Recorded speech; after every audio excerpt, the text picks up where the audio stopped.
Halo semua, jadi karena sekarang udah minggu-minggu gajian nih, aku sama Syafa mau belanja di supermarket. Bener banget, soalnya stok barang juga udah pada habis nih. Ikutin terus ya agenda kita hari ini. Syaf, ternyata di balik kemegahan kota kita, ada banyak banget proses kompleks yang sering kali kita abaikan ya. Kayak tadi pas di jalan kita bisa lihat berbagai macam infrastruktur seperti konstruksi bangunan dan fasilitas umum lainnya. Tapi kamu tahu nggak sih gimana prosesnya sampai semua barang dan jasa untuk membuat infrastruktur itu bisa didapatkan? Tahu dong, pastinya melalui sebuah proses yang panjang nih Nin. Untuk bisa mendapatkan barang dan jasa yang bisa dipakai nantinya melalui sebuah proses yang dinamakan dengan proses pengadaan. Nah, proses pengadaan ini seperti kegiatan pembelian gitu Nin. Oh, jadi kayak kita belanja di supermarket seperti sekarang ya, Syaf? Bener banget, mulai dari makanan yang kita konsumsi, jasa transportasi yang kita gunakan, hingga infrastruktur yang bisa dinikmati oleh kita semua, semuanya berasal dari proses pengadaan barang dan jasa. Nah, apa sih proses pengadaan barang dan jasa itu? Jadi, proses pengadaan barang dan jasa merupakan suatu kegiatan untuk mendapatkan barang dan jasa secara transparan, efektif, dan efisien, serta sesuai dengan kebutuhan. Seperti namanya, berarti yang bisa kita peroleh dari pengadaan barang dan jasa itu berupa barang dan jasa ya, Syaf? Bener banget Min, tapi barang dan jasa itu mencakup hal yang cukup luas loh. Barang merupakan setiap benda yang dapat diperjualbelikan, digunakan ataupun dimanfaatkan. Dan barang ini bisa terlihat nih secara fisik. Dan terdapat beberapa jenis nih dari barang itu sendiri. Yang pertama ada barang konsumsi. Barang konsumsi merupakan hasil akhir produksi yang dapat langsung digunakan nih, seperti makanan, minuman, obat-obatan, dan juga suku cadang.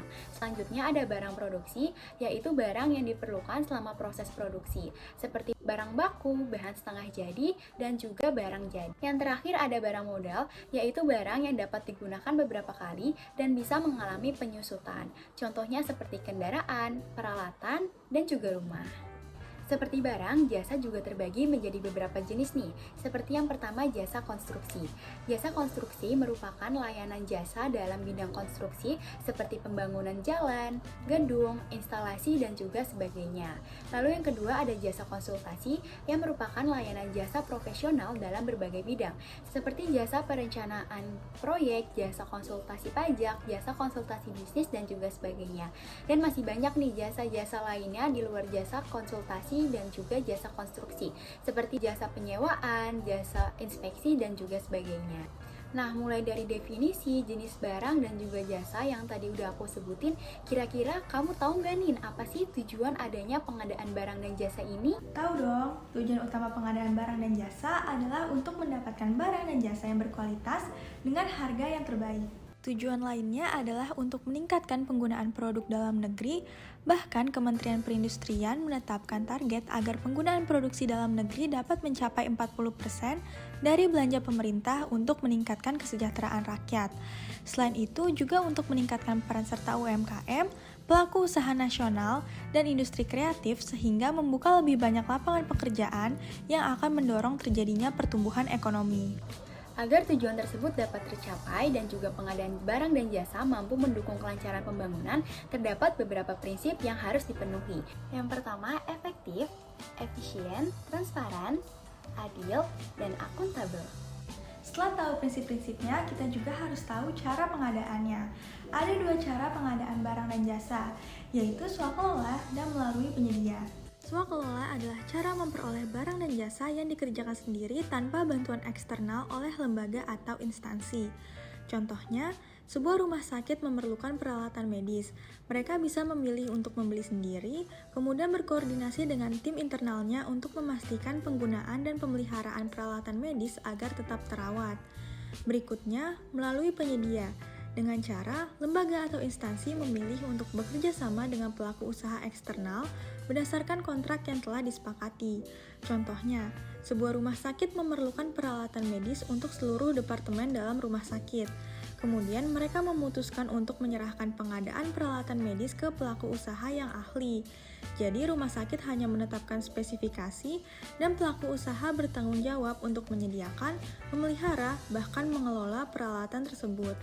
Selanjutnya, untuk memastikan ketersediaan barang dan jasa, serta proses pengadaan berjalan dengan lancar, terdapat beberapa pelaku penting yang harus diketahui, yaitu yang pertama, pengguna anggaran atau PA, yaitu pejabat yang mengatur anggaran di instansi pemerintah dan merencanakan pengadaan.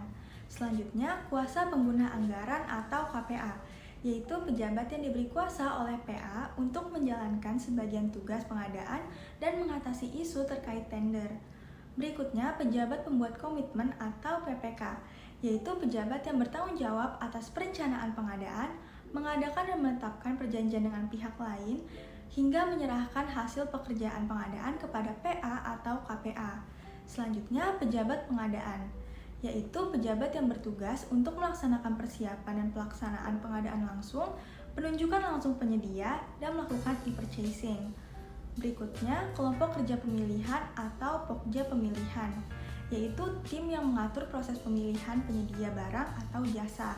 Selanjutnya, agen pengadaan, yaitu unit kerja pengadaan barang atau jasa atau pelaku usaha yang diberikan kewenangan untuk melaksanakan proses pemilihan penyedia dan menyelesaikan permasalahan yang timbul akibat dari pelaksanaan proses tersebut. Selanjutnya, penyelenggara swakelola, yaitu tim yang menyelenggarakan kegiatan secara swakelola baik sebagai tim persiapan, tim pelaksana, dan atau tim pengawas.